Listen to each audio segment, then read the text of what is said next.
High বন্ধুরা, তোমরা সবাই কেমন আছো? আশা করি খুব ভালো আছো। আমিও খুব ভালো আছি। তোমাদের জন্য একটা নতুন রেসিপি নিয়ে এসেছি, সরষে ইলিশ। সরষে ইলিশের জন্য সবার প্রথমে আমি ইলিশ মাছ নিয়ে নিয়েছি। এটাকে আমি খুব ভালো করে লবণ হলুদ দিয়ে মেখে নেব। আমার মাখা হয়ে গেছে। সরষে ইলিশের জন্য সবথেকে যেটা বেশি প্রয়োজন সরষে বাটা। সরষেটা বেটে নিচ্ছি সুন্দর করে। যেহেতু আমার মাছের পরিমাণটা বেশি, তাই আমি একটু বেশি করে সরষে নিয়ে নিয়েছি।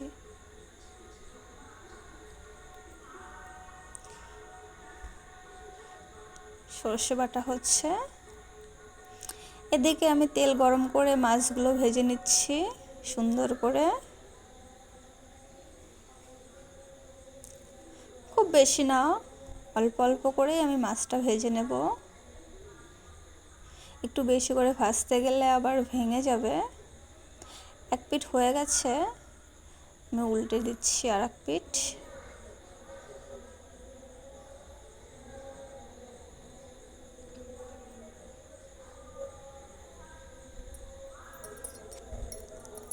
যেহেতু আমি সরষে ইলিশ করব, তাই আমি খুব বেশি মাছটা ভাজবো না, একটু হালকা করে ভেজে নিচ্ছি।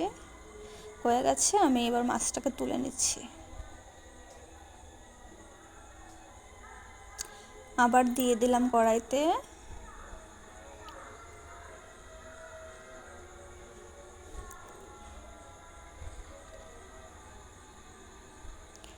উল্টে নিচ্ছি মাছগুলো। দেখো কত সুন্দর উল্টে যাচ্ছে, একটু লেগে ধরছে না মাছগুলো। কড়াইটা একটু তাতিয়ে দিলে মাছটা বেশিরভাগ সময় লেগে ধরে না। তুলে নেব।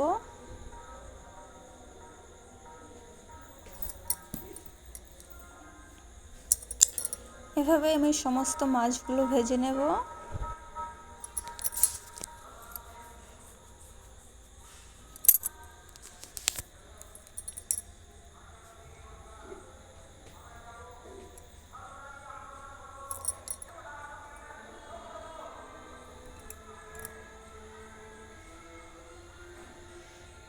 উল্টে দিচ্ছি।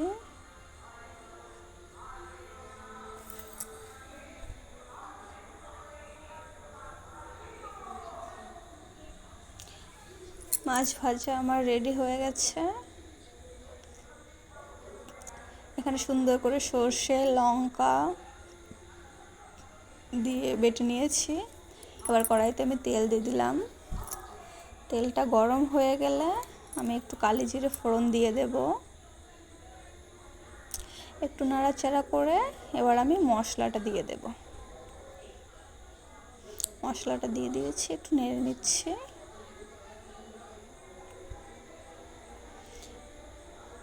বাটিটা ধুয়ে সামান্য একটু জল দিয়ে দিলাম আমি। আর একটু হলুদ, একটু লবণ দিয়ে বেশ ভালো করে মশলাটাকে আমি কষিয়ে নেব।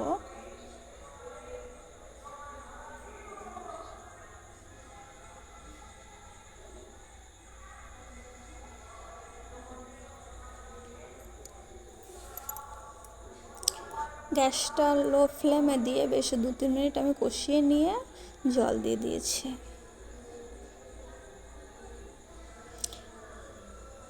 জলটা ফোটা পর্যন্ত আমি ওয়েট করব। ব্যাস, জলটা ফুটে গেছে। এবার আমি একে একে মাছগুলো দিয়ে দেব।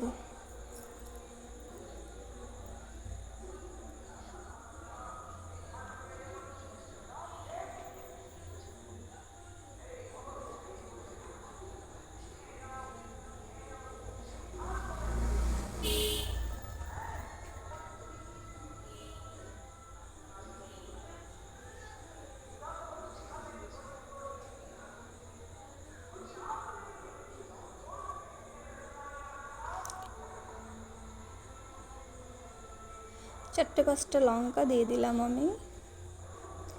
এবার বেশ 15 মিনিট মতো আমি গ্যাসটা স্লো করে দিয়ে রান্না করে নেব। ব্যাস, রান্নাটা আমার কমপ্লিট হয়ে গেছে। দেখো কত সুন্দর কালার এসছে। আমি নামিয়ে নিয়েছি। রান্নাটা কমপ্লিট। কেমন লাগলো তোমরা অবশ্যই জানাবা। তোমরা সবাই ভালো থেকো, আজকের মতো টাটা।